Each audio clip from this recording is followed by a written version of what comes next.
ஆண்டவருடைய நாமம் மகிமைப்படுவதாக. கர்த்தர் நல்லவர், அவர் கிருபை என்றும் உள்ளது. அவரை துதியுங்கள், அவர் கிருபை என்றும் உள்ளது. செங்கடலை இரண்டாக பிளந்தவரை துதியுங்கள், அவர் கிருபை என்றும் உள்ளது. தாழ்வில் நம்மை நினைத்தவரை துதியுங்கள், அவர் கிருபை என்றும் உள்ளது. கர்த்தர் நம்மை ஜனவரி மாதத்திலிருந்து ஆகஸ்ட் மாதம் முதலாவது ஞாயிற்றுக்கிழமை என்று கர்த்தருடைய பாதத்தில் வந்து ஜெபிக்க கர்த்தர் கொடுத்த கிருபைக்காக அவர் நல்லவர், அவர் நல்லவர். அவருடைய நாமம் உயரட்டும், அவருடைய நாமம் மகிமைப்படட்டும். உண்மை ஆராதிக்க கூடி வந்தோம் நல்லவரே, ஆவியோடும் நல் உண்மையோடும் உண்மை ஆராதிக்க கூடி வந்தோம். பரிசுத்தரே, பரிசுத்த உள்ளத்தோடு எல்லா கரங்களை தட்டி பாடுவோம். அல்லேலூயா.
பாதத்தில் வந்து துதித்து நன்றி செலுத்தி ஆண்டவரே உம்முடைய நாமத்தை மகிமைப்படுத்தி புதிய கிருபைகளை, புதிய பிரசனத்தை, புதிய வல்லமையை, வார்த்தையை பெற்றுக்கொண்டு ஆண்டவரே உமக்காக ஜீவிக்க உம்முடைய பாதத்தில் தேடி ஓடி வந்திருக்கிறோம். ஆண்டவரே அதிகாலையில மகதலேனா மரியாளும் என்னை தேடி ஓடி வந்தது போல இந்த காலவெளியில உம்முடைய பிரசனத்தை தேடி வந்திருக்கிறோம், உம்முடைய சமூகத்தை தேடி வந்திருக்கிறோம். உம்முடைய வல்லமையை ஆண்டவரை வாஞ்சிக்கிறோம். ஆண்டவரே உம்முடைய கிருபை நாங்களை நிரப்பும்.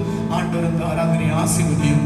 இந்த ஆராதனை முழுவதும் தேவ பிரசன்னம் இருக்கட்டும், தேவ மகிமை இருக்கட்டும், தேவனுடைய வல்லமை இருக்கட்டும்.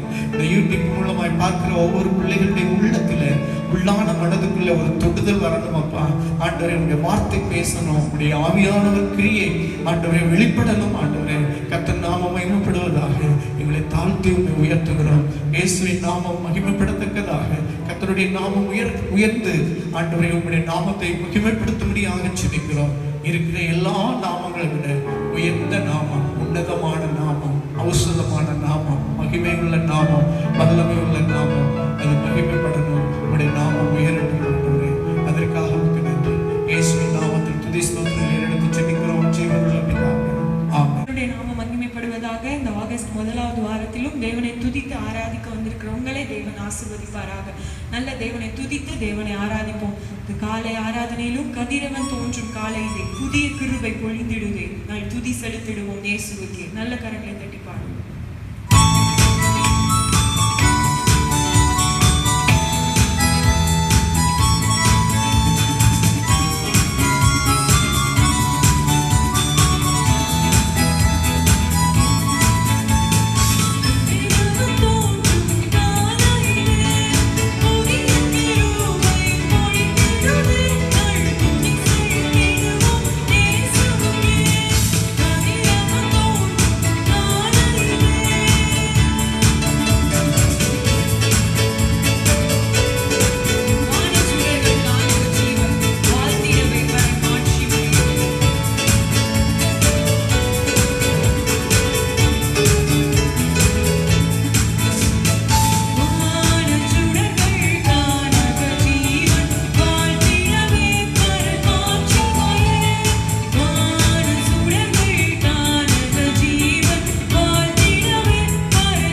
பேசாமல் தேவனிடத்தில் அந்த ஞாயிற்றுக்கிழமை காலையில் வந்திருக்கிற உங்களை தேவன் ஆசீர்வதிப்பாராக.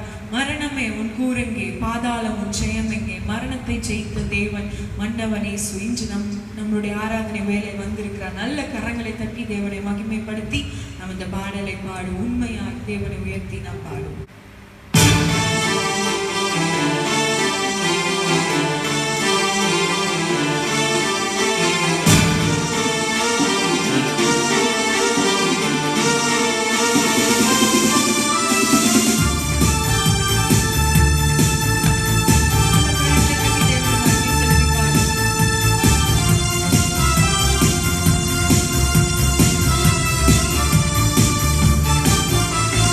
மரணமே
பரிசுத்தத்தோடு நம்முடைய பாவங்களை நீங்கி சுத்த இருதயத்தோடு சுத்த மனசாட்சியோடு அவரிடத்தில் நாம் பிரவேசிக்கும் போது அவர் நம்முடைய பாவங்களை நீக்கி நம்முடைய வாழ்க்கையில என்னென்ன எதிர்பார்ப்புகளோடு இன்னைக்கு இந்த நேரத்துல நம்ம இந்த ஆராதனை பார்த்து கொண்டு இருக்கிறோமோ அந்த எல்லா காரியங்களையும் நிறைவேற்றுவதற்கு அவர் வல்லமை உள்ள தேவனாய் இருக்கிறார். நல்ல தேவனை நல்ல ஃபோக்கஸ் பண்ணி எந்த ஒரு டிஸ்ட்ராக்ஷன் இல்லாதபடிக்கு தேவனை மாத்திரம் உறுதியாய் பற்றி கொண்டு இந்த ஆராதனை வேலையில நாம் கலந்து கொள்வோம். தேவன் நம்மளை ஆசீர்வதிப்பாராக.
அசாதாரணமான சூழ்நிலை இருந்தால் எங்கள் தேவன் எங்களை நீ தப்புவிக்க வல்லவராய் இருக்கிறீர். எங்கள் வாழ்க்கையில நீ சங்கீதம் 91 உள்ள ஒவ்வொரு வார்த்தைகளை நிறைவேற்றி வருகிறீர். உன்னதமானவரின் மறைவில் இருக்கிறவன் சர்வ வல்லவருடைய நிழலில் தங்குவான் என்ற வசனத்தின்படி எங்களுடைய குடும்பத்தை நீங்க எவ்வளவாய் நேசித்து அரவணைத்து காப்பாற்றி வரீங்க என்பதை நீங்கள் விளங்க பண்ணுகிறீங்க. சுவாமி, தொடர்ந்து எங்க குடும்பத்தை தேவன் ஆசீர்வதிங்க. ஒவ்வொருவரும் இந்த லைவை பார்க்கிற ஒவ்வொருத்தருடைய வாழ்க்கையில் ஒரு அற்புதத்தை தேவனில் செய்யும்படியாய் நாங்கள் ஜெபிக்கிறோம். இந்த பாதத்தில் எங்களை அர்ப்பணிக்கிறோம். இயேசு மூலமாய் ஜெபிக்கிறோம். ஜீவனுள்ள நல்ல பிதாவே, நாம் மகிமைப்படுவதாக. இந்த காலவேளையில இந்த முதல் ஞாயிற்றுக்கிழமை என்ற தேவனுடைய வார்த்தையை நாம் தியானிக்கும்படியாக 91ஆம் சங்கீதத்தை நாம் எடுத்து வைத்துக் கொள்வோம். நாம் வாசிப்போம். கர்த்தர் ஆசீர்வதிப்பாராக. உன்னதமானவரின் மறைவில் இருக்கிறவன் சர்வ வல்லவருடைய நிழலில் தங்குவான். நான் கர்த்தரை நோக்கி, நீர் என் அடைக்கலம், என் கோட்டை, என் தேவன், நான் நம்பியிருக்கிறவர் என்று சொல்லுவேன். அவர் என்னுடைய வேடனுடைய கண்ணிக்கும் பாலாக்கும் கொள்ளை நோய்க்கும் தப்புவிப்பார். அவர் தமது சிறகுகளாலே உன்னை மூடுவார். அவர் சட்டைகளின் கீழ் அடைக்கலம் புகுவாய். அவருடைய சத்தியம் உனக்கு பரிசையும் கேடகமாம். இரவில் உண்டாகும் பயங்கரத்துக்கும் பகலில் பறக்கும் அம்புக்கும் இருளில் நடமாடும் கொள்ளை நோய்க்கும் மத்தியானத்தில் பாலாக்கும் சங்காரத்துக்கும் பயப்படாதிருப்பாய். உன் பக்கத்தில் 1000 பேரும் உன் வலது புறத்தில் 16,000 பேரும் விழுந்தாலும் அது உன்னை அணுகாது. உன் கண்களால் மாத்திரம் நீ அதை பார்த்து துன்மார்க்கருக்கு வரும் பலனை காண்பாய். எனக்கு அடைக்கலமாயிருக்கிற உன்னதமான கர்த்தரை உனக்கு தாபாரமாய் கொண்டாய். ஆகையால் பொல்லாப்பு உனக்கு நேரிடாது, வாதை உன் கூடாரத்தை அணுகாது. உன் வழிகளெல்லாம் உன்னை காக்கும்படிக்கு உனக்காக நம்முடைய தூதர்களுக்கு கட்டளையிடுவார். உன் பாதம் கல்லில் இடராதபடிக்கு அவர்கள் உன்னை தங்கள் கைகளில் ஏந்தி கொண்டு போவார்கள். சிங்கத்தின் மேலும் விரியன் பாம்பின் மேலும் நடந்து பாலசிங்கத்தையும் வலு சர்ப்பத்தையும் மிதித்து போடுவாய். அவன் என்னிடத்தில் வாஞ்சையா இருக்கிறபடியால் அவனை விடுவிப்பேன். என் நாமத்தை அவன் அறிந்திருக்கிறபடியால் அவனை உயர்ந்த அடைக்கலத்தில் வைப்பேன். அவன் என்னை நோக்கி கூப்பிடுவான், நான் அவனுக்கு மறு உத்தரவு அருளி செய்வேன். ஆபத்தில் நானே அவனோடு இருந்து அவனை தப்புவித்து அவனை கனப்படுத்துவேன். நீடித்த நாட்களால் அவனை திருப்தியாகி என் ரட்சிப்பை அவனுக்கு காண்பிப்பேன். ஆண்டவருடைய நாமம் மகிமைப்படுவதாக. 91ஆம் சங்கீதம் 14வது வசனத்தை நான் வாசிக்கிறேன். அவன் என்னிடத்தில் வாஞ்சையாய் இருக்கிறபடியால் அவனை விடுவிப்பேன். என் நாமத்தை அவன் அறிந்திருக்கிறபடியால் அவனை உயர்ந்த அடைக்கலத்தில் வைப்பேன். ஆமென்.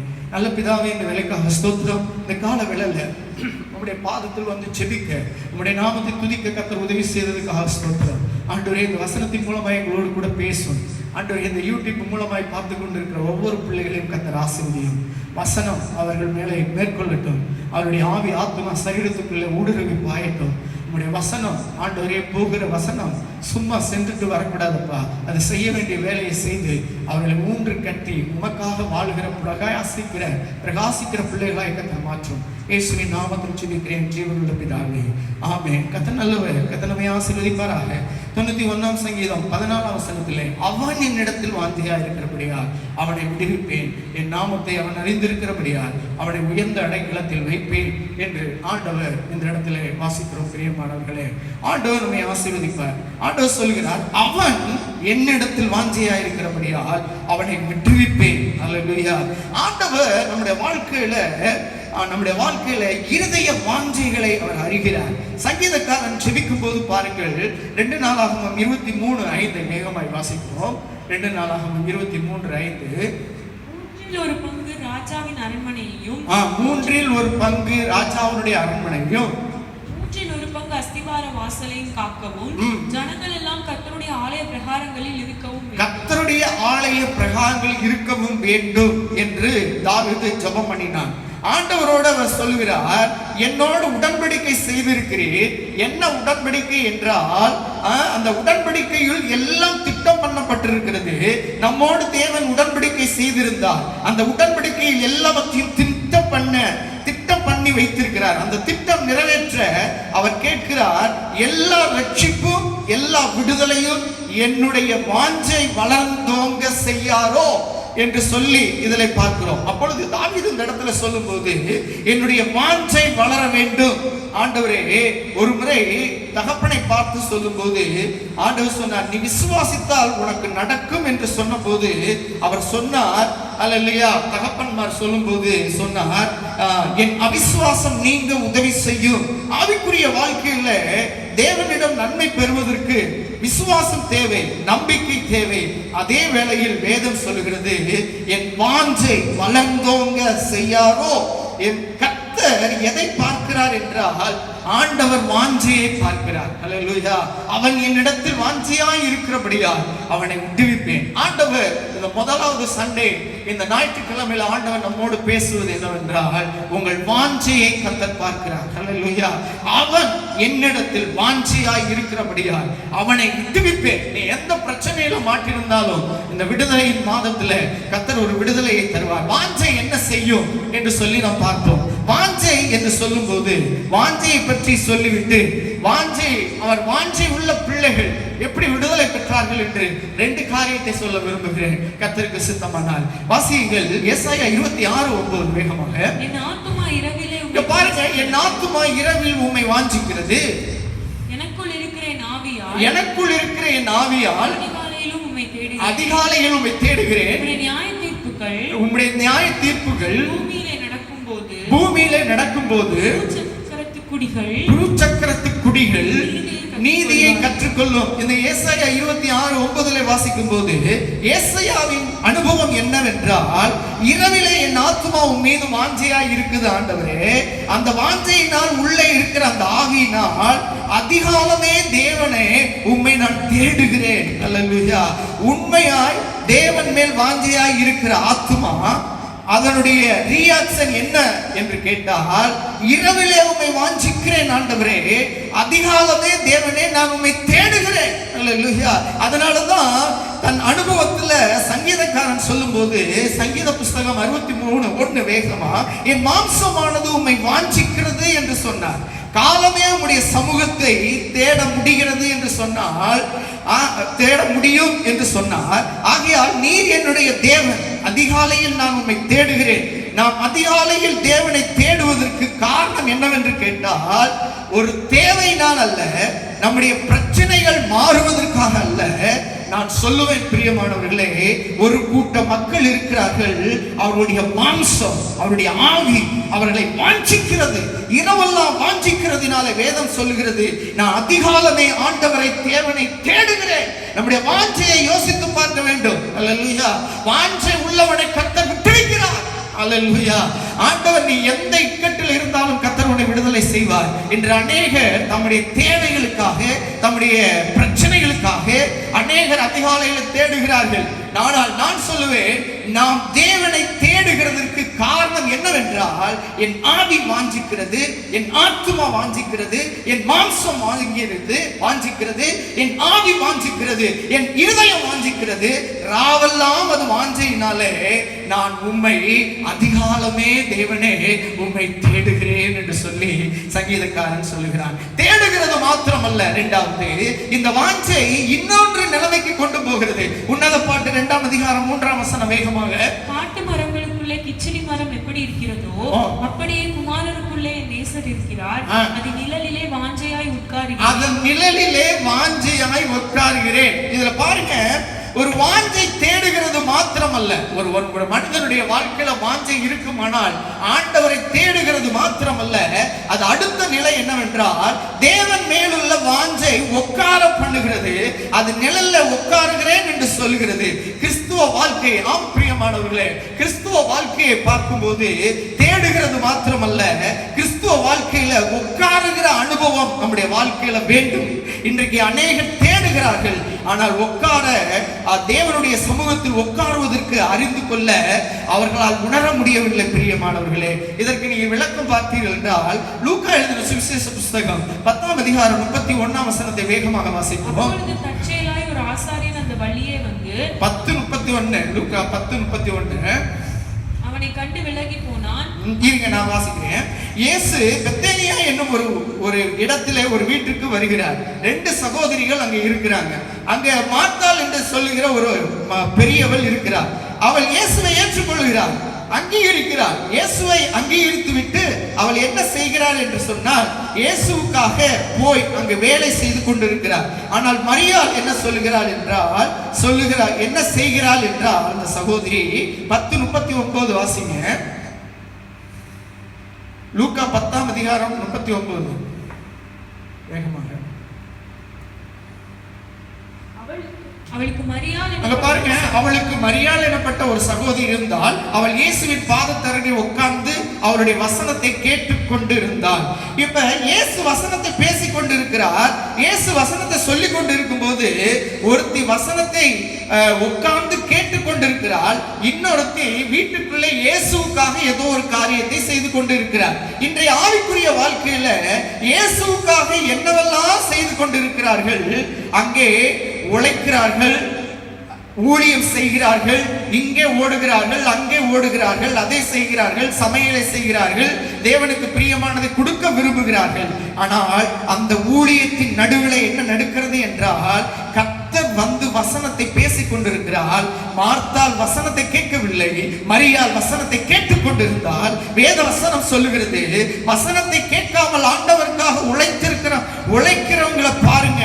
நீ யாருக்காக செய்றீங்க என்றால், நான் ஆண்டவருக்காக ஊழியம் செய்கிறேன். நீங்க வசனம் கேட்காமல் ஆண்டவருக்காக நீங்க சாதிக்க முடியாது. வசனத்தை கேட்காமல் என்னவெல்லாம் செய்துவிட்டு நீங்க என்ன வேணாலும் செய்யலாம். ஆனால் பிரச்சனை என்னவென்றால், ஆண்டவர் மார்த்தாளை பார்த்து, நீ அநேக காரியங்களை குறித்து கவலைப்பட்டு கொண்டிருக்கிறாய். உன் வீட்டில் தான் நான் உட்கார்ந்து இருக்கிறேன், உன் வீட்டில் தான் உட்கார்ந்து வசனத்தை பேசிக் கொண்டிருக்கிறேன். ஆனால் வசனத்தை கேட்காமல் ஆண்டவருக்காய் என்னென்னமோ சாதிக்க வேண்டும் என்று சாதிக்க நினைத்துக் கொண்டிருக்கிறாய். யாருக்கு தெரியுமா கவலை? யார் எந்த மனிதனுக்கு தெரியுமா? உட்கார்றவனுக்கு கவலை இல்லை, ஆண்டவருக்காக அதை செய்யறேன் இதை செய்யறேன்னு சொல்லிக்கிட்டு இருக்கிறான் பாருங்க.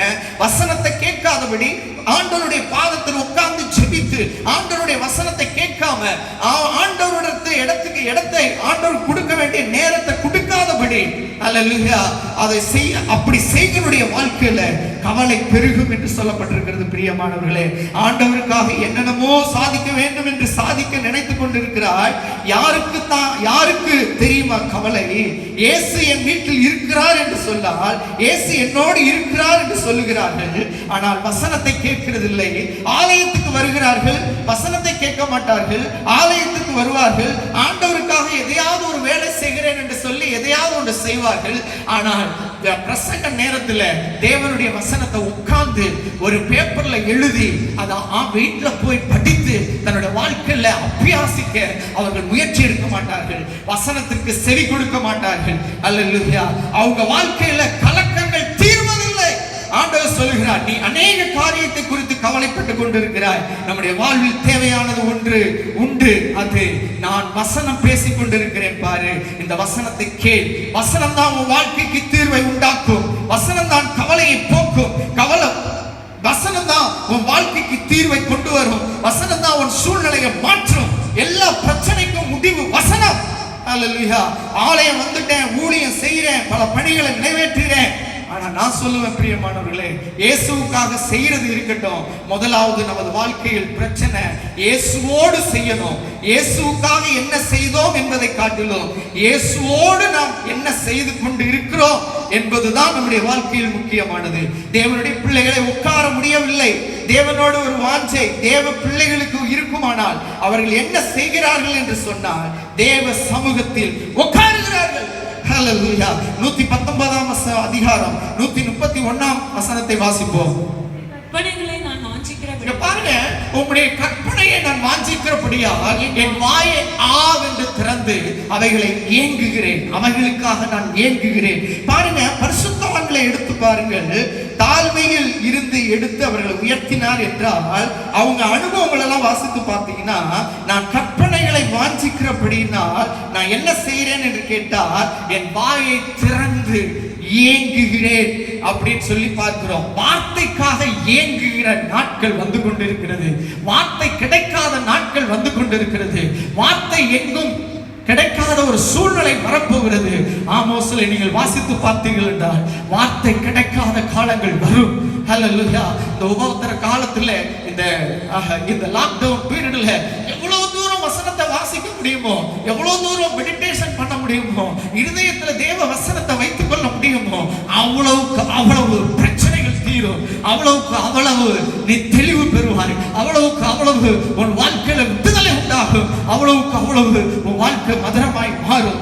நம்முடைய வாழ்க்கையில் ஒன்றை அறிந்து கொள்ள வேண்டும். கர்த்தர் வசனத்தை அனுப்பி விடுதலை ஆக்க வேண்டுமானால் நம்முடைய வாழ்க்கையில் அனுபவம் வேண்டும், தேவை.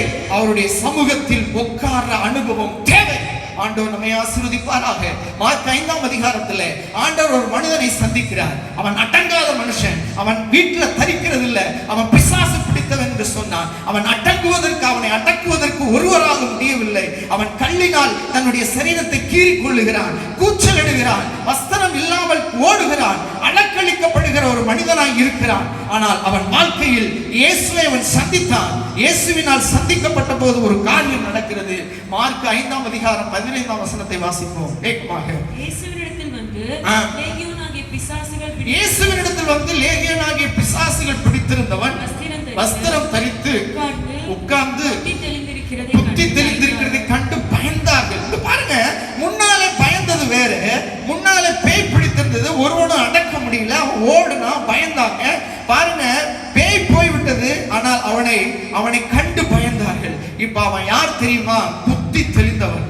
ஆனால் அவனை கண்டு பயப்படுகிறார்கள். ஏன் பயந்தார்கள் என்று கேட்டால், அவன் உட்கார்ந்து கர்த்தருடைய வசனத்தை அவன் கேட்டான். கர்த்தர் அங்கே பேசிக் கொண்டிருக்கிறார். அங்க உட்கார்ந்து கர்த்தருடைய வசனத்தை கேட்ட போது அவன் இப்ப வஸ்திரம் தரித்து இருக்கிறான். நிர்வாணி அல்ல. ஆனால் ஜனங்கள் எல்லாம் பார்க்கிறவங்க என்னன்னா, அவன் தேவ சமூகத்தில் உட்கார்ந்து இருக்கிறான், புத்தி தெளிந்து உட்கார்ந்து இருக்கிறான். ஜனங்கள் அவனை கண்டு பயந்தார்கள். பிரியமானவர்களே, நான் ஒரு காரியத்தை சொல்லுகிறேன். எப்ப ஜனங்கள் நம்மளை பார்த்து பயப்படுவார்கள் என்றால், ஆண்டவருடைய நாமம் மகிமைப்படுவதாக. தேவ சமூகத்தில் உட்கார்ந்து ஜெபிக்கும் போது, தேவ சமூகத்தில் ஆண்டவருடைய வசனத்தை தியானித்து அதை நம்முடைய வாழ்க்கையில் அபியாசித்து அதன்படி நடக்கும் போது, இந்த ஜனம், இந்த கூட்டம், இந்த தேசம் நம்மளை கண்டு பயப்படும். ஆண்டவருடைய நாமம் மகிமைப்படுவதாக. ஆண்டவருடைய நாமம் மகிமைப்படுவதாக. இதனாலதான் தெய்வீக பயம் உண்டாகும். இதனாலதான் தெய்வீக பயம் இந்த உலகத்துக்கு வரும். நல்ல வஸ்திரம் தரித்து, நல்ல புத்தி தெளிந்து, புத்தியோடு அவன் தெளிவோடு கர்த்தருடைய வார்த்தையை கேட்டுக் கொண்டிருக்கிறான். ஜனங்கள் பார்த்து என்ன சொல்லுகிறார்கள் என்றால் பயந்தார்கள். உண்மையாக தேவனுடைய பிள்ளைகள் தேவ சமூகத்தில் உட்கார்ந்து கர்த்தருடைய வார்த்தையை கேட்கும் பழக்கம் இருக்கும் என்றால், நான் நிச்சயமாய் சொல்லுவேன், நம்மை கண்டு ஜனங்கள் பயப்படும். இந்த தேசம் பயப்படும். நம்முடைய அதிகாரத்தை பார்த்து பயப்படாதவங்க அநேக வீடுகள் பெற்றோருக்கு பிள்ளைகள் பயப்படுவதில்லை. என்ன காரணம் தெரியுமா? பெற்றோர் தேவ சமூகத்தில் உட்கார்வதில்லை. ஆனால் ஆண்டவருக்காக அதை செய்கிறேன், இதை செய்கிறேன் என்று சொல்லி அவர்கள் ஊழியம் செய்கிறார்கள். ஆனால் தேவ சமூகத்தில் உட்கார்வதில் கவனம் செலுத்துவார்கள். ஆனால் தேவ சமூகத்தில் உட்கார்ந்து கர்த்தருடைய வார்த்தை என்ன சொல்லுகிறது, கர்த்தருடைய வார்த்தையை படிக்கும் பழக்கம் அல்லேலூயா உண்டானால் கர்த்தருடைய நாமம் மகிமைப்படுவதாக. பயம் இருக்கும் என்று சொல்லுவேன். இந்த வாஞ்சை காளைகளை தேடுவது மாத்திரமல்ல, இந்த வாஞ்சை உட்காருவது மாத்திரமல்ல, இந்த வாஞ்சை என்ன செய்யும் என்று கேட்டால், அடுத்தது சங்கீத புஸ்தகம் 42:1 வசனத்தை வாசிப்போம். மானானது நீரோடைகளை வாஞ்சித்து கதறுவது போல, தேவனே என் ஆத்துமா உம்மை வாஞ்சித்து கதறுகிறது. ஆத்துமா தேவனை நோக்கி கதற வேண்டும். இந்த ஆத்துமா தேவனை நோக்கி கதற வேண்டும். இன்றைக்கு தேவை, பிரச்சனை, குழப்பம், அல்லேலூயா, ஆண்டவரே என்று சொல்லி ஆண்டவர் சமூகத்துக்கு செல்லுகிறோம். ஆனால் சங்கீதக்காரன் பிரச்சனைக்காக கதறவில்லை, அவர் வந்து தேவைக்காக கதறவில்லை. எதற்காக கதறுகிறார் என்றால், மானானது நீரோடைய வாஞ்சித்து கதறுவது போல என் ஆத்துமாவை நோக்கி கதறுகிறது. ஆண்டவரே, மானானது நீரோடையை வாஞ்சித்து கதறுவது போல என் ஆத்துமாவை நோக்கி கதறுகிறது. அந்த கதறுதல் வேண்டும் என்று சொல்லி ஆண்டவர் விரும்புகிறார். அவனைத்தான் ஆண்டவர் விடுவிப்பேன் என்று சொல்கிறார். உன்னால முடியாத காரியங்கள், கடனா இருக்கலாம், வியாதியா இருக்கலாம், உன்னுடைய தொல்லைகளா இருக்கலாம், பிரச்சனைகளா இருக்கலாம், போராட்டங்களா இருக்கலாம், உன்னுடைய வாழ்க்கையில எந்த பிரச்சனைகளை சிக்கி இருந்து விடுதலை ஆகாம இருக்கலாம். ஆனா தேவ சமூகத்தில் நீ உட்கார்ந்து தேவனுடைய வார்த்தையை நீ விசுவாசித்து அதை வாசித்து அதை தியானம் பண்ணி வாழ்க்கையில அபியாசிக்கும் போது உனக்கு உன்னுடைய வாழ்க்கையில கர்த்தரே உன்னை தூக்கி எடுப்பார். நீ மரணத்துக்கு உன்னை நியமிக்கப்பட்டவனாய் இருந்தாலும், மரணத்தின் அடியில உன்னை மரணத்துக்கு கொண்டு போய் உன்னை புதைத்திருந்தாலும், உன்னை உயிரோடு கூட எழுப்ப ஆண்டவர் அவனை விடுவிப்பேன் என்று சொன்னார். அவன் என்னிடத்தில் வாஞ்சையாய் இருக்கிறபடியால் அவனை நான் விடுவிப்பேன். யாரை விடுவிப்பார்? அல்லேலூயா. மானானது நீரோடையை வாஞ்சித்து கதறுவது போல என் ஆத்துமா உம்மையே வாஞ்சித்து கதறுகிறது ஆண்டவரே என்று தாவீது சொல்வது போல நாம் கதறுகிற பிள்ளைகளை கர்த்தர் ஆண்டவர் ஒரு அற்புதங்களை கர்த்தர் செய்கிறார். 42:4 வாசித்தீர்கள் என்றால், முன்னே நான் பண்டிகை ஆசரிக்கிற ஜனங்களோடு கூட நடந்து கூட்டத்தின் களிப்பையும் துதியுள்ள சத்தத்தோடு தேவாலயத்துக்கு போய் வருவேனே. இவைகளை நான் நினைக்கும் போது என் உள்ளம் எனக்குள்ளே உருகுகிறது. ஹல்லேலூயா. என் ஆத்துமா ஜீவனுள்ள தேவன் மேல் தாகமாய் வாஞ்சையாய் இருக்கிறது. என்னால பண்டிகைக்கு போக முடியல, இப்ப ஜீவனுள்ள தேவன் சந்நிதிக்கு போக முடியல. அவனை துரத்துறாங்க சவுல், ஜனங்கள் சவுளுடைய வேலையாட்கள் துரத்துறாங்க, அவனை துரத்துறாங்க. வனாந்தரத்துக்கு போறான், வனாந்தரம் விட்டு வனாந்தரம் அவன் போக வேண்டியிருக்கு. இப்ப அவன் ஆத்துமா என்ன சொல்லுது என்று கேட்டால், நான் தேவ சந்நிதிக்கு வர முடியல, நான் தேவ ஆலயத்துக்கு வர முடியல.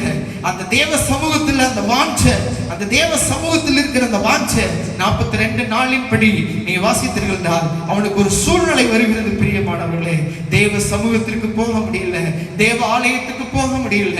அவன் உள்ளம் கதறுகிறது. அவன் பாவம் செய்த போது கூட, ஆண்டவரே உம்முடைய சமூகத்தை மாத்திரம் தள்ளிவிடாதையும், என்ன தண்டனை வேணாலும் கொடு, வாங்கிக் கொள்கிறேன், உம்முடைய சமூகத்தை விட்டு மாத்திரம் என்னை தள்ளிவிடாதையும், அதுதான் என்னால தாங்க முடியாது என்று சொல்லி அருமையான தாவீது சொல்லுகிறார், உம்முடைய சமூகத்தை விட்டு மாத்திரம் என்னை தள்ளிவிடாதையும்.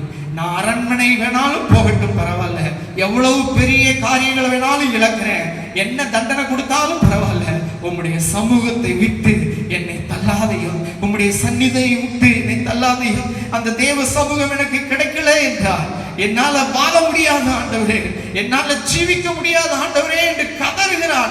தேவனுடைய ஆலயத்தின் மேல் அவனுக்கு அவ்வளவு வாஞ்சை இருந்தது, அவ்வளவு வாஞ்சை பெருந்ததா இருந்ததினால்தான், அதனாலதான் அவன் சொன்னான், தன்னுடைய அரண்மனையை ஆகாமிய கூடாரம் என்றும், ஆகாமிய கூடாரத்தில் 1000 நாட்கள் தங்குவதை பார்க்கிறோம், ஆண்டவருடைய வாசப்படியில் தங்குவது ஒரு நாள் நல்லது என்றான்.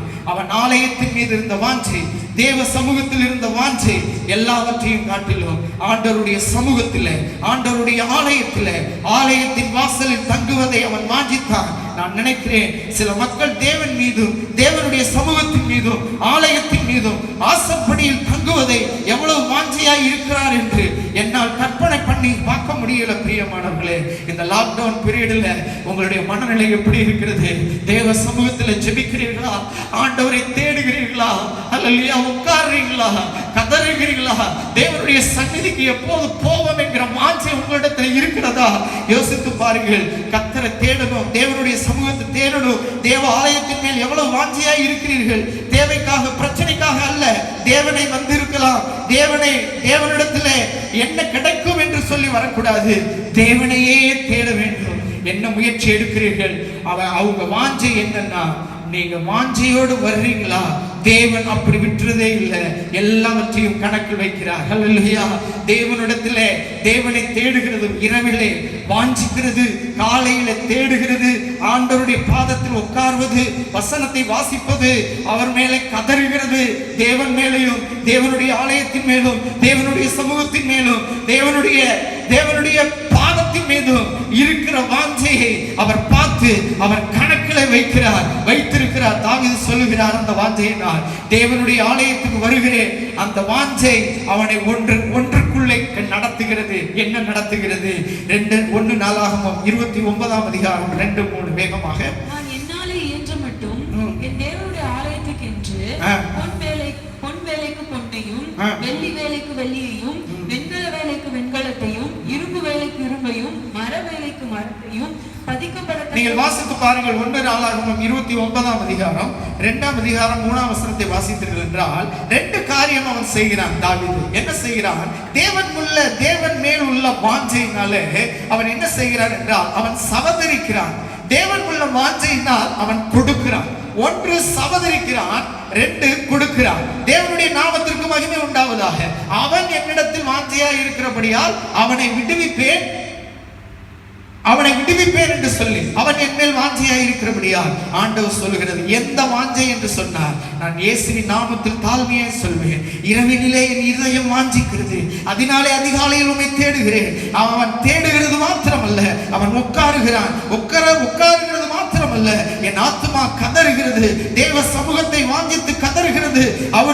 அவருடைய வாழ்க்கை தேவ சமூகம் தான். கதறுகிறது மாத்திரமல்ல, அவன் சவதரிக்கிறான், அவன் கொடுக்கிறான். ஆண்டவருடைய நாமம் மகிமைப்படுவதாக. ஹல்லேலூயா. அந்த தாவீதுக்கு இருந்த அதே காரியத்தை கர்த்தர், இதுவெல்லாம் தேவன் மேல வைக்கிற வாஞ்சையினுடைய அடையாளங்கள் பிரியமானவர்களே. நான் தேவனே வாஞ்சிக்கிறேன் என்றால் ஆண்டவர் எதையெல்லாம் பார்க்கிறார் என்றால் தேவன் இருதயத்தை மாத்திரம் பார்க்கிறவர் அல்ல, அந்த வாஞ்சை. அதனாலதான் ஆண்டவர் என் வாஞ்சையை வளர்ந்தோங்க செய்ய மாட்டாரோ என்று சொல்லி நாம் வேதத்திலே வாசித்தோம். என் வாஞ்சை இன்னும் வளரட்டும் ஆண்டவரே, இன்னும் பெருகட்டும் ஆண்டவரே, நான் இன்னும் அதிகமாய் தேடட்டும் ஆண்டவரே, நான் இன்னும் அதிகமாய் கதறட்டும் ஆண்டவரே, ஆண்டவரே இன்றும் அதிகமாய் தேவ சமூகத்திலே உட்காரட்டும் ஆண்டவரே, உம்முடைய வார்த்தையை கேட்கட்டும் ஆண்டவரே, அந்த செவியை திறந்தருளும் ஆண்டவரே, அந்த புத்தியை தெளிய பண்ணும் ஆண்டவரே. ஆண்டவரே தேவ சமூகத்தில் உட்கார்ந்து கேட்கிற காரியத்தை எனக்கு தாரும், நான் இன்னும் அல்லேலூயா மனுப்பூர்வமாய் கொடுக்கிறவனாய் மாற்றும், அந்த வாஞ்சை என்னை மாற்றட்டும். இந்த வாஞ்சையை பார்த்துதான் ஆண்டவர் சொன்னார், நான் அவனை விட்டுவிப்பேன் என்று சொன்னார். அல்லேலூயா. நான் அவனை விடுவிப்பேன், அவன் என்னிடத்தில் வாஞ்சையாக இருக்கிறபடியால் அவனை விடுவிப்பேன். 2 காரியத்தை சுருக்கமாக சொல்லி நான் ஜெபிக்க விரும்புகிறேன். வாசிப்போம். மத்தேயு 18ஆம் அதிகாரம் 25, 26, 27 வேகமாக. அவனுக்கு நிர்வாகம் இல்லாதபடியால் பாருங்க, நீங்க வாசித்து பாருங்கள். மத்தேயு 18ஆம் அதிகாரம் 25, 26, 27 ஒரு சம்பவத்தை சொல்லி நான் விளக்க விரும்புகிறேன். கர்த்தருடைய நாமம் மகிமைப்படுவதாக. ஆண்டவர் ஒரு மனுஷனை சந்திக்கிறார். அந்த மனுஷன் யார் என்றால் கடன்காரன். ஆண்டவருக்கு நாமத்துக்கு மகிமை. அவன் கடன் தீர்க்க வேண்டுமானால் எதையெல்லாம் இழக்க வேண்டும் என்றால் வேதம் சொல்லுகிறது, பெண்ஜாதியை இழக்கணும், பிள்ளைகளை இழக்கணும், அவனுக்கு உண்டான எல்லாவற்றையும் விற்றுத்தான் தீர்க்கணும், கடன் தீரும். அவ்வளவு கடன்காரனாய் இருந்தான். அவன் கடன்காரனை பார்க்கிறான். அவன் சொல்லுகிறான், உன் பெண் ஜாதி, உன் பிள்ளைகள், உனக்கு என்னென்னதான் இருக்கோ அத்தனை விற்று கடனை தீரு அப்படின்னு சொல்லுகிறான். ஆண்டவர்கிட்ட அவன் சொல்ல, நான் எல்லாவற்றையும் கொடுத்து தீர்க்கிறேன் என்று சொல்லுகிறான். கடன்காரன் சொல்லும் போது நீங்க கேட்கிற எல்லாவற்றையும் கொடுத்து தீர்க்கிறேன் என்று சொல்லுகிறான். அப்ப வேதம் சொல்லுகிறது, ஆண்டவர் மனது இறங்கி அவனை விடுதலை ஆக்கினார். இதிலிருந்து விடுதலை ஆக்கினார் என்றால் அவன் கடன் தொல்லையிலிருந்து விடுதலை ஆக்கினார் அல்ல. ஆண்டவர் இதுல என்ன செய்கிறார் என்றால் தேவன் மேல் உள்ள வாஞ்சையால் இருக்கும் அந்த மனிதனை விடுதலையாக்குவேன் என்று சொன்னா எதிலிருந்து விடுதலையாக்குகிறார் என்றால் அடிமைத்தனத்திலிருந்து மாத்திரமல்ல, உன் கடன் கொஞ்சம் அல்ல, என் கடன் என்ன தெரியுமா, உனக்கு உண்டான எல்லாவற்றையும் விற்றாலும், உன் மனைவி உன் பிள்ளையை விற்றாலும் கடனை அடைக்கவே முடியாது. அந்த மாதிரி கடனுக்குள்ள இருக்கிறாய். ஆண்டவர் சொல்லுகிறார், உன் மேல் மனது உருகி மனம் இறங்கி விடுதலையாக்கி விடுகிறேன். நீ படுகிற வேதனை, நீ எல்லாவற்றையும் விற்றாலும் கடனை கொடுக்க முடியாது பாரு, அதிலிருந்து உன்னை விடுதலையாக்குவேன். வேதம் சொல்லுகிறது, கர்த்தர் அவனை ஆசீர்வதிக்கிறதுனாலே வானம் திறந்து ஆசீர்வதித்து அவனுடைய வாழ்க்கையில அநேக கடன் கொடுக்கிறவனாய் கர்த்தர் அவனை மாற்றினார். இந்த நாட்களிலே கர்த்தர், நீ தேவனிடத்தில் விசுவாசம் உள்ளவனாய் இருந்தால், தேவன் மேலே வாஞ்சை உள்ளவனாய் இருந்தால், நான் சொன்ன காரியம் உன் வாழ்க்கையில நீ செய்தாயானால், நீயோ அநேக ஜாதிகளுக்கு கடன் கொடுப்பாய், நீயோ கடன் வாங்காது இருப்பாய். பூமியிலே எல்லா ஜாதிகளிலும் நீ ஆசீர்வதிக்கப்பட்டவனாய் இருப்பாய். நீ செய்யும் கையிட்டு செய்யும் தொழிலை கர்த்தர் ஆசீர்வதிப்பார். நீ அநேகருக்கு கடன் கொடுக்கிறவனாய், நீ கடன் வாங்காதவனாய் கர்த்தர் உன்னை ஆண்டவர் மாற்றுவார். உன்னை ஐஸ்வர்யனாய் கர்த்தர் மாற்ற முடியும். ஹல்லேலூயா. உன்னுடைய கடனுக்கு ஒரு தீர்வை கர்த்தர் உண்டாக்க முடியும். ஆண்டவரால் கூடாத காரியம் ஒன்றும் இல்லை. நீங்க இதுதான் வாசிக்கிறீங்க. நீங்க வாசித்தீர்கள் என்றால் நெகேமியாவின் புஸ்தகம் 5ஆம் அதிகாரம் 3ஆம் வசனத்துல வாசித்தீர்கள் என்றால், இவங்களுக்கு வீடு இருந்துச்சு, நிலம் இருந்துச்சு, இவங்களுக்கு தோட்டம் இருந்துச்சு, எல்லாமே இருந்துச்சு, அடமானம் வச்சு தொலைச்சு விட்டாங்க. 5ஆம் அதிகாரம் 3ஆம் வசனத்துல. அடுத்தது, பசிக்கு சாப்பிட்டு கடனை வாங்கினாங்க, அடமானம் வச்சு தொலைச்சிட்டாங்க.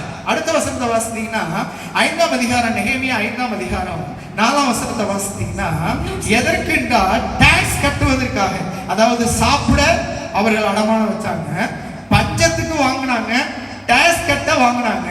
கடனை எப்படி உள்ள வந்துச்சுன்னு பார்த்தா, ஆகாரம் தேவை, பஞ்சம், டாக்ஸ் கட்டணும், இதெல்லாம் வாங்கி இப்ப யாராக மாறிட்டாங்கன்னா கடன்காரங்களாக மாறிட்டாங்க. அதே தான் நீங்க வாசிக்கிறீங்க. நெகேமியா 5ஆம் அதிகாரம் 5ஆம் வசனத்துல வாசிங்க.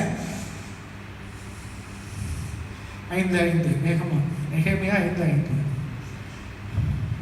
எங்கள் உடலும் எங்கள் சகோதரர் உடலும் சரி, எங்கள் பிள்ளைகளும் அவர்கள் பிள்ளைகளும் சரி, ஆனாலும் இதோ நாங்கள் எங்கள் குமாரரையும் எங்கள் குமாரத்திகளையும் அடிமைத்தனத்திற்கு உட்பட்ட வேண்டியதாக இருக்கிறது. அப்படியே எங்கள் குமாரத்திகளில் சிலர் அடிமைப்பட்டிருக்கிறார்கள். அவர்களை நீக்க எங்களுக்கு நிர்வாகம் இல்லை. எங்கள் நிலங்களும் எங்கள் திராட்சை தோட்டங்களும் வேறே மனிதர் கைவசமாயிற்று என்றார். போச்சு. இப்ப என்னன்னா நெகேமியா 5:5 படி எல்லாமே போச்சு. நான் விசுவாசிக்கிறேன் நெகேமியா உடனடியாக காரியங்களை செய்தான்.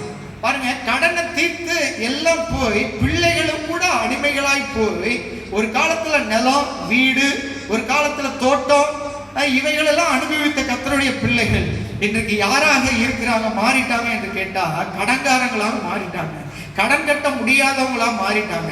அந்த கடன் எவ்வளவு போச்சு என்று கேட்டா எல்லாவற்றையும் விற்று கொடுக்க வேண்டிய நிலைமைக்கு வந்துட்டாங்க. ஆண்டவருடைய நாமம் மகிமைப்படுவதாக.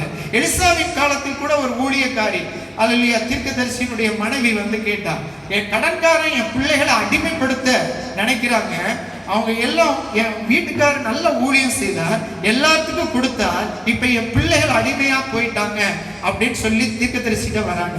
அப்ப நான் என்ன செய்யட்டும் அப்படின்னு தீர்க்கதரிசி கேட்கிறார். அப்ப நான் சொல்லுவேன், நீ வீட்டுல என்ன இருக்கு என்று சொல்லி கேட்கும்போது ஒரே ஒரு குடம் மாத்திரம் எண்ணெய் மாத்திரம் இருக்கு, கடன்ல இருந்து விடுதலையாக்க மாத்திரம் அல்ல, உன் கடனை கொடுத்து ஒரு குடம் என்ன மாத்திரம் தான் இருக்கு அப்படின்னு சொல்லும்போது அதை கொண்டு வா என்று சொல்லி அதை அவன் பிளஸ் பண்ணி கொடுக்கிறான். ஆண்டவருடைய நாமம் மகிமைப்படுவதாக வார்த்தையில சொல்லுகிறான்.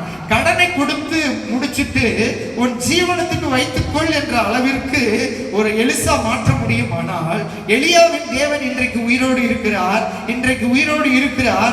கடனை மாத்திரம் அடைக்கல. வேதம் சொல்லுகிறது, 2 ராஜாக்களின் புஸ்தகம் 4ஆம் அதிகாரம் 7ஆம் வசனத்தை வேகமா வாசிங்க.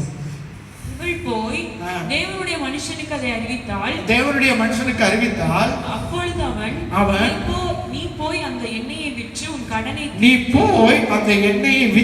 கடனை தீர்த்து மீந்ததை கொண்டு நீயும் உன் பிள்ளைகளும் ஜீவனம் பண்ணுங்கள் என்றார். அப்ப பிள்ளைகள் அடிமைப்பட்டிருந்து வந்து இருந்திருக்காங்க.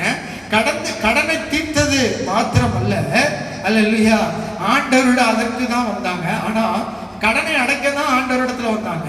ஆனால் தேவனுடைய ஊழியக்காரன் சொன்னா, உன் கடனை மாத்திரம் தீராது, உன் கடனுக்கு அப்புறமேல நீ வாழ்க்கை வாழணும் பாரு, அதற்கு தேவையானதெல்லாம் வச்சிருக்கிறேன் என்றான். எங்க வைத்திருக்கிறேன் என்றால் வீட்டுக்குள்ளே தான் வைத்திருக்கிறார்.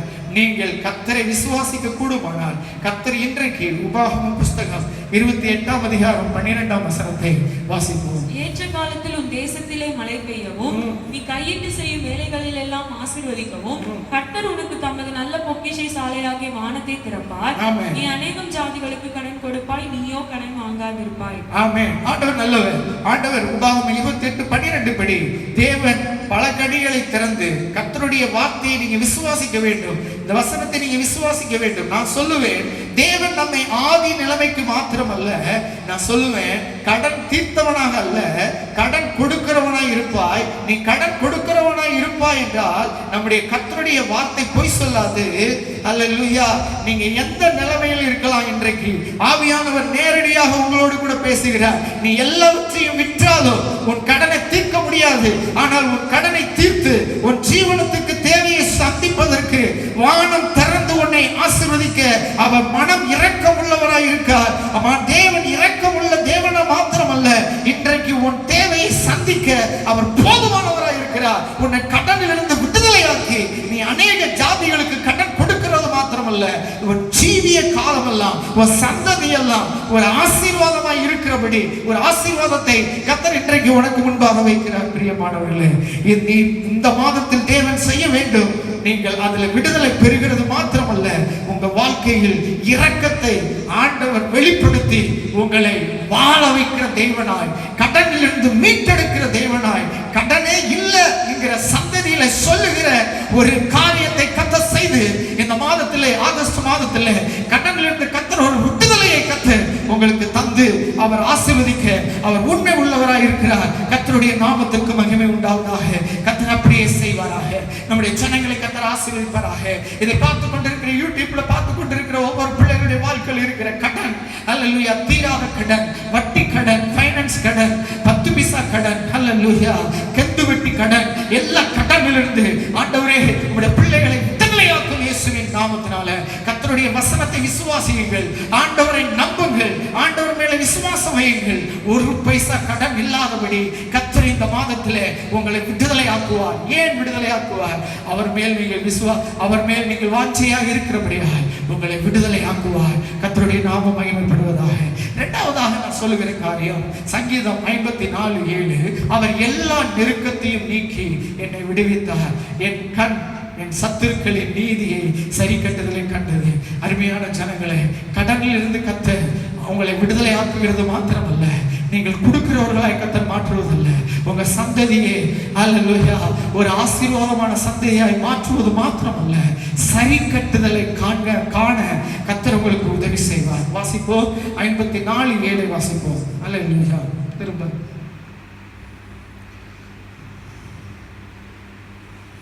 54:7 சீக்கிரம்.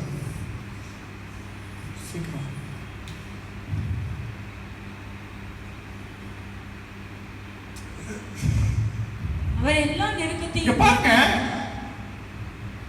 இவர்கள் அவனை நோக்கி அவர் எல்லா நெருக்கத்தையும் நீக்கி என்னை விடுவித்தார். என் கண்கள் என் சத்துருக்களின் நீதியை சரி கட்டுதலை கண்டது. ஆண்டவருடைய நாமம் அப்படியே இருக்கட்டும். ஆண்டவருடைய நாமம் மகிமைப்படுவதாக. கர்த்தர் உன் வாழ்க்கையில் இருக்கிற நெருக்கத்தை நீக்கி உன்னை விடுதலை ஆக்குவார். நம்பர் 1. இரண்டாவது, நீ விடுவிக்கிறது மாத்திரமல்ல, என் கண் சத்துருக்களின் நீதியை சரி கட்டுதலை என் கண் கண்டது என்று நீ சொல்லுகிற அளவிற்கு கர்த்தர் ஒரு மாற்றத்தை உண்டாக்குவார். என் விடுதலைக்கு அப்புறம் நான் என்னத்தை பார்ப்பேன் என்றால், அல்லேலூயா, என் கண்ணு என்னத்தை காணும் என்று கண்டது என்றால், கர்த்தர் என் நெருக்கத்தை கண்டார். நெருக்கத்திலிருந்து விடுதலை கொடுத்து விடுதலையோடு என்ன வந்தது என்றால், உன் கண்ணால என்ன பார்ப்பா என்றால், என் நெருக்கத்தை கொண்டு வந்தான். என் சத்துரு அவனுக்கு நீதி சரிப்படுதலை, நீதி சரி கட்டுதலை தேவன் செய்கிறதை என் கண் காணும். அல்லேலூயா. கர்த்தருடைய தாசனாகிய எசேக்கியா ராஜா தேவன் மேல் வைத்த நம்பிக்கையினால் அவனை போல ஒத்த ராஜா முன்னாடி இல்லை பின்னாடி இருந்ததில்லை. எசேக்கியா தேவன் நம்பிக்கை வைத்தான். அல்லேலூயா. ஆண்டவருடைய நாமம் மகிமைப்படுவதாக. அவன் பயங்கரமான நெருக்கத்தில் இருந்தான். பயங்கரமான நெருக்கத்தை கொடுத்தார்கள்.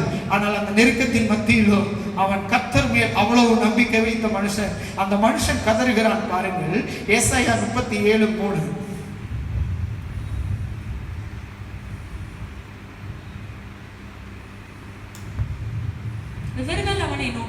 அவனுக்கு ஒரு கதறுதல் இருக்குது, ஒரு நெருக்கம் இருக்குது. எப்படி ஆண்டவர் சரி கட்டினார் என்று சொல்லி பார்க்கிறோம்.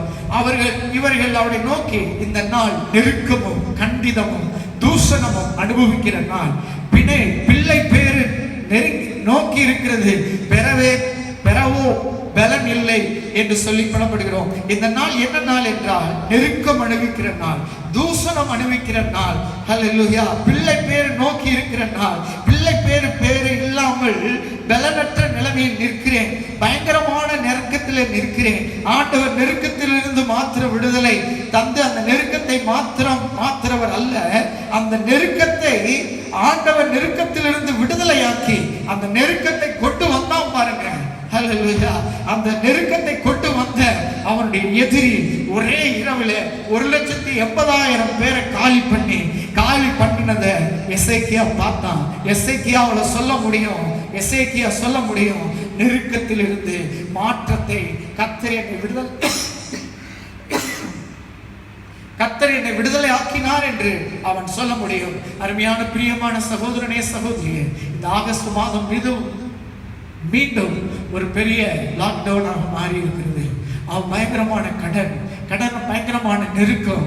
அநேக மனிதர்கள் மூலமாய் நெருக்கம் வரலாம், உறவினர்கள் மூலமாய் நெருக்கம் வரலாம், உன்னுடைய கணவர் மூலமாய், பிள்ளைகள் மூலமாய் நெருக்கம் வரலாம். யார் உனக்கு நெருக்கத்தை வைத்தார்களோ அந்த நெருக்கத்திலிருந்து விடுதலை ஆக்கி உன்னை நெருக்கத்தில் யார் கொண்டு வந்தாங்களோ, விரோதிகள், எதிரிகள் யார் உன்னை கொண்டு வந்தாங்களோ அந்த இடத்துக்கு உன்னை வெளியில கொண்டு வந்துட்டு அவனை அந்த இடத்துக்கு கொண்டு வந்து வைத்து பார்ப்ப, நீ பார்த்து கர்த்தரை துதிப்ப. ஆண்டவருடைய நாமம் மகிமைப்படுவதாக. தேவன் பதில் அளிக்கிற நாளை பார்த்தேன், தேவன் பதில் அளித்ததை நான் கண்ணால பார்த்தேன். ஆகையானால் தான் நானி சொல்றான் பாருங்க, நீதிமொழிகளின் புஸ்தகம் 11ஆம் அதிகாரம் 8ஆம் வசனம், நீதிமான் இக்கட்டிலிருந்து விடுவிக்கப்படுவான், அவன் இருந்த இடத்தில் துன்மார்க்கன் வருவான். கர்த்தருடைய நாமத்திற்கு மகிமைப்படுவதாக. பிரியமான சகோதரியே, பிரியமான சகோதரனே, பயங்கரமான நெருக்கம், பயங்கரமான இக்கட்டு, பயங்கரமான இடுக்கம், பயங்கரமான போராட்டத்துல இருக்கிறியா? உன்னை அந்த நிலைமைக்கு தள்ளின அந்த மனிதனை அந்த இடத்துல வச்சுட்டு உன்னை விடுதலையாக்கி உன்னை மகிழ்ச்சியாக்குகிற ஆண்டவர் உன்னோடு இருக்கிறார். தேவனுடைய நாமம் மகிமைப்படுவதாக.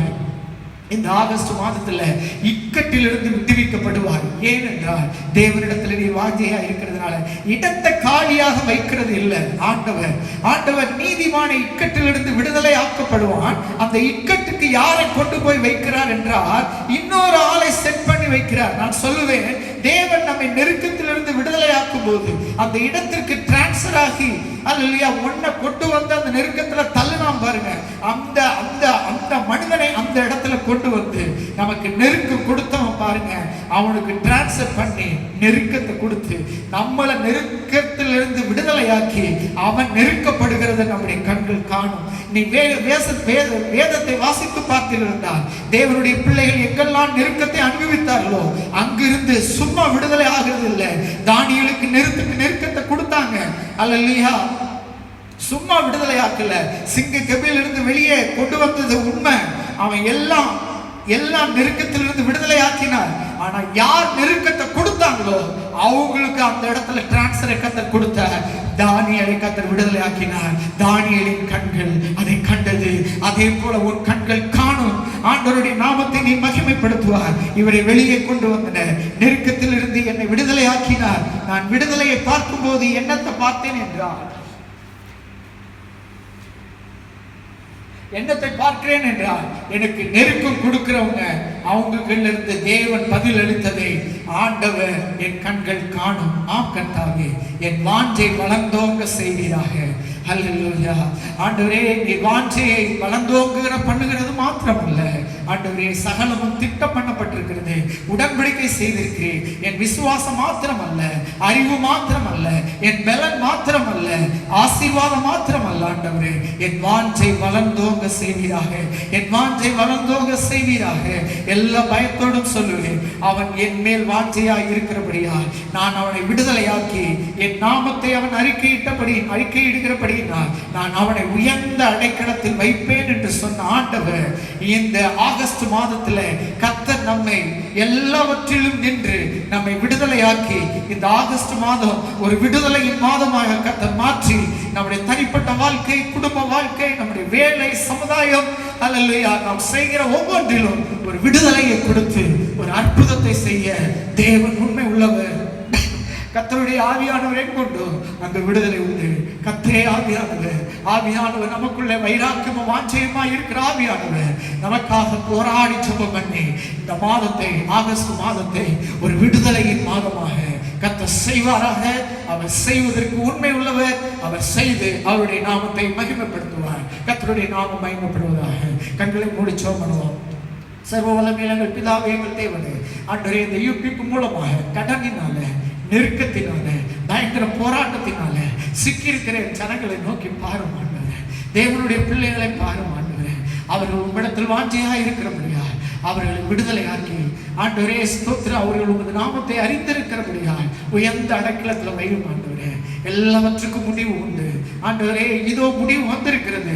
இந்த ஆகஸ்ட் மாதம் ஒரு விடுதலை மாதமாக, ஒரு வெற்றியின் மாதமாக, மாம்சத்தின் மீதும் சாத்தான் மீதும் உலகத்தின் மீதும் ஆண்டவரே, நெருக்கத்தின் மீதும் ஆண்டவரே, கடனின் மீதும் ஆண்டவரே, பயங்கரமான போராட்டத்தின் மீதும், மனக்கசப்பில் இருந்தும் கர்த்தர் ஒரு பெரிய விடுதலை கொடுத்து வாழ்க்கையை மதுரமாக மாற்றும். யாரோ ஒரு இடத்துல கர்த்தர் பேசிக்கொண்டிருக்கிறார். உன் வாழ்க்கை, உன் கசப்பு வாழ்க்கை மதுரமாய் மாறும். உன் துக்கம் சந்தோஷமாய் மாறும். உன்னை விடுதலையாக்குகிற மாதமாய் இந்த மாதம் ஒவ்வொரு விடுதலையை காண கர்த்தர் அனுக்கிரகம் செய்வார். God bless you. இயேசுவின் நாமத்தில் பிதாவே, ஆமென். என் ஆத்துமாவே கர்த்தரை ஸ்தோத்திரி, என் முழு மனதும் பரிசுத்த நாமத்தை ஸ்தோத்திரி. என் ஆத்துமாவே கர்த்தரை ஸ்தோத்திரி, கர்த்தர் செய்த சகல உபகாரங்களையும் மறவாதே. ஆமென். நம்முடைய கர்த்தராகிய இயேசு கிறிஸ்துவின் கிருபையும் பிதாவின் அன்பும் பரிசுத்த ஆவியானவருடைய அன்பின் ஐக்கியம் என்றும் என்றும் சதா காலம் நம் அனைவரோடு இருப்பதாக. ஆமென். God bless you. கர்த்தர் உங்களை ஆசீர்வதிப்பாராக. இந்த ஆகஸ்ட் மாதம் முதல் ஞாயிற்றுக்கிழமையிலே உங்கள் நெருக்கத்திலிருந்து விடுதலையாக்குவார், உங்கள் கடனிலிருந்து விடுதலையாக்குவார், உங்கள் இக்கட்டிலிருந்து விடுதலையாக்கி இந்த மாதம் முழுவதும் ஒரு விடுதலையின் மாதமாய் கர்த்தர் மாற்றி அவர் உங்களை ஆசீர்வதிக்க வல்லமை உள்ளவராக இருக்கிறார். விசுவாசியுங்கள், வெற்றி பெறுங்கள், ஆசீர்வாதமாயிருங்கள். God bless you.